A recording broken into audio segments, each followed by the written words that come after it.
नमस्ते मित्रांनो, आज मी तुम्हाला सांगण्याचा प्रयत्न करत आहे की मार्केटमध्ये मल्टिप्लिकेशन फॉर्म्युला कसा काम करतो आहे. आज भरपूर लोक मार्केटमध्ये वेगवेगळे कामं करत असतात आणि त्या कामाच्या माध्यमातून मल्टिप्लिकेशन लेवलला आपण काम कसं करू शकतो आहे. तर मल्टिप्लिकेशन फॉर्म्युला कसा काम करतो आहे हे आपल्याला ॲक्च्युली समजून घ्यायचं आहे. तुम्ही जर बघितला तर मार्केटमध्ये बिझनेस करणाऱ्या लोकांची संख्या खूप कमी आहे. जास्तीत जास्त लोक नोकरी ओरिएंटेड काम करतात किंवा नोकरीच्या पाठीमागं आपले मार्क्स मिळवण्यासाठी किंवा नोकरी चांगली मिळवण्यासाठी काम करत असतात. पण मल्टिप्लिकेशन फॉर्म्युला जो काम करतो आहे त्याचा अभ्यास कधी आपण लोक करत नाही. तर तो काय आहे तुम्ही समजू शकताय. आज मार्केटमध्ये बघा, एक असतो तो म्हणजे प्लसचा बिझनेस आणि एक असतो तो म्हणजे मल्टिप्लिकेशनचा बिझनेस. प्लसच्या बिझनेसमध्ये फॉर एक्झाम्पल जर उदाहरण घ्यायचं म्हटलं तर तुम्ही समजून घेऊ शकता की समजा एखाद्या व्यक्तीनं मार्केटमध्ये एक थोडीफार इन्व्हेस्टमेंट केली आणि एक समजा कापडाचा व्यवसाय चालू केला की ज्याच्यामध्ये एक कापडाचा व्यवसाय चालू केला आहे. एक ड्रेस विकला गेला तर त्याला मिळतात समजा 100 रुपये. समजा 2 ड्रेस विकले गेले तर त्याला मिळणार 200 रुपये. असं जर तुम्ही बघितला तर जसा ड्रेस विकत गेले जातील तसे त्याला 100 + 100 + 100 म्हणजे 1 + 1 + 1 अशा पद्धतीनं रिटर्न्स मिळत जातील. म्हणजे ह्याचा जर अर्थ तुम्ही बघितला तर 1 + 1 = 2 अशा पद्धतीने त्याचा बिझनेस रनआउट होत असतो. तर मल्टिप्लिकेशनमध्ये काय होतं, मल्टिप्लिकेशनमध्ये सुरुवातीला एखादी मोठी इन्व्हेस्टमेंट किंवा मोठा एखादा बिझनेस स्टार्ट केला तर त्याच्यामध्ये काय होतं, सुरुवात केलेल्या बिझनेसनं किंवा जर आज तुम्ही बघितला तर मल्टिप्लिकेशन फॉर्म्युलामध्ये डायरेक्ट सेलिंग इंडस्ट्री काम करते आणि ज्याच्या माध्यमातून एका व्यक्तीला जर तो त्याचा बिझनेस डेव्हलप करण्यासाठी माहिती दिली आणि त्याचे जे रिटर्न्स त्याला मिळत असतील तर त्याचा बिझनेस सुरुवातीला कसा काम करतो तर 1 + 1 = 1 पर्यंतच राहतो. म्हणजे त्याला स्वतःला काही रिटर्न्स येत नाहीत, पण तो मेहनत करत असतो. सुरुवातीला त्याची मेहनत चालू असते.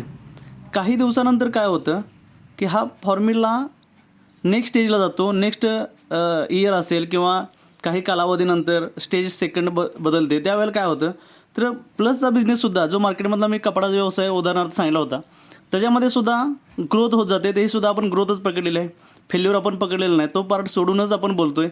ग्रोथच पकडली. त्याला समजलं की कुठल्या सीझनला कुठले कपडे आणले पाहिजेत, कुठल्या कलरचे कपडे आपल्या भागामध्ये चालतात.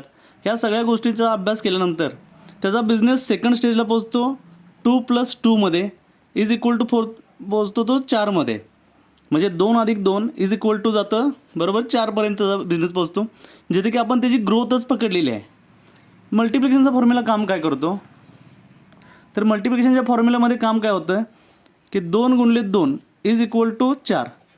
म्हणजे या स्टेजला ही पहिली स्टेज आहे, ही दुसरी स्टेज आहे. दुसऱ्या स्टेजला तुम्ही इमेजिन करू शकताय की मल्टिप्लिकेशनचा फॉर्म्युला असेल किंवा डायरेक्ट सेलिंग इंडस्ट्री असेल की ज्याच्यामध्ये आपण आता टीम बिल्डिंगचं काम करलो आहे.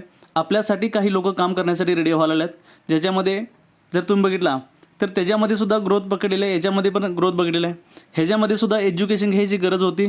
सेम मल्टिप्लिकेशन फॉर्म्युल्यामध्ये सुद्धा इथंसुद्धा एज्युकेशन घ्यायची आवश्यकता आहे.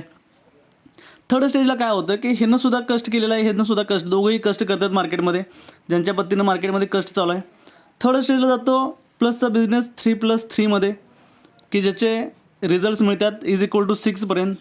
पण या वेळेला समजून घ्यायचं आहे की मल्टिप्लिकेशन फॉर्म्युला 3 × 3 9 पर्यंत पोचतो. आणि ही जी स्टेज आहे, ही स्टेज येण्यापर्यंत भरपूर लोक मल्टिप्लिकेशन फॉर्म्युल्याच्या बिझनेसमध्ये टिकत नाहीत. आज तुम्ही जर बघितलं तर भरपूर असे इंडस्ट्री आहेत, भरपूर असे रिटर्न्स आहेत की भरपूर गोष्टीमध्ये की 1 × 1 किंवा 2 × 2 इथंपर्यंत लोक टिकतात. तिथून पुढं का टिकत नाहीत, कारण ही मार्केटची जी रेंज असते, कारण मार्केट जे प्लसमध्ये चाललेलं आहे, इथं केली इन्व्हेस्टमेंट, सुरुवात केली, रिटर्न्स यायला चालू झाले, पण इथं रिटर्न्स येत नाहीत सुरुवातीला. इथं रिटर्न्स येतात त्यामुळे लोकांना असं वाटतं की ह्याच्यापेक्षा हा व्यवसाय चांगला आहे. पण मल्टिप्लिकेशन जर तुम्ही बघितला तर खूप चांगल्या पद्धतीने मल्टिप्लिकेशन पुढं काम करते. आता ह्याच्या पुढचे स्टेज जर तुम्ही काढला तर 4 + 4 बनतं 8 आणि या वेळेला मल्टिप्लिकेशनचा फॉर्म्युला जातो 4 × 4 जातो 16 मध्ये.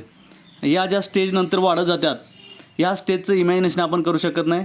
मार्केटमध्ये जर तुम्ही बघितला तर नेटवर्क मार्केटिंग, डायरेक्ट सेलिंग एक अशी कन्सेप्ट आहे की ज्याच्यामध्ये पहिल्या 2 स्टेजमध्ये आपल्याला टिकून राहायचं आहे, ज्याचा काळ मिनिमम 3 ते 5 वर्षापर्यंत असणार आहे. भरपूर लोकं कन्फ्यूज आहेत की या कंडिशनमधली जी लोकं असतात किंवा या स्टेजमध्ये काम करणारी जी लोकं आहेत जे बिझनेस मॉडेलमध्ये काम करणारे, त्यांनासुद्धा समजून घेणं अपेक्षित आहे की मल्टिप्लिकेशन फॉर्म्युला खूप चांगल्या पद्धतीने काम करतो. भविष्यामध्ये त्याचे रिटर्न्स खूप मोठे येण्याचे चान्सेस आहेत. 100% माझी तुम्हाला सगळ्यांना विनंती आहे की अशा पद्धतीनं नवनवीन बिझनेसच्या ज्या आयडिया आहेत त्या प्रत्येकानं समजून घ्यायला पाहिजेत आणि ज्याच्या पद्धतीनं आपण काम करणं गरजेचं आहे. तर धन्यवाद.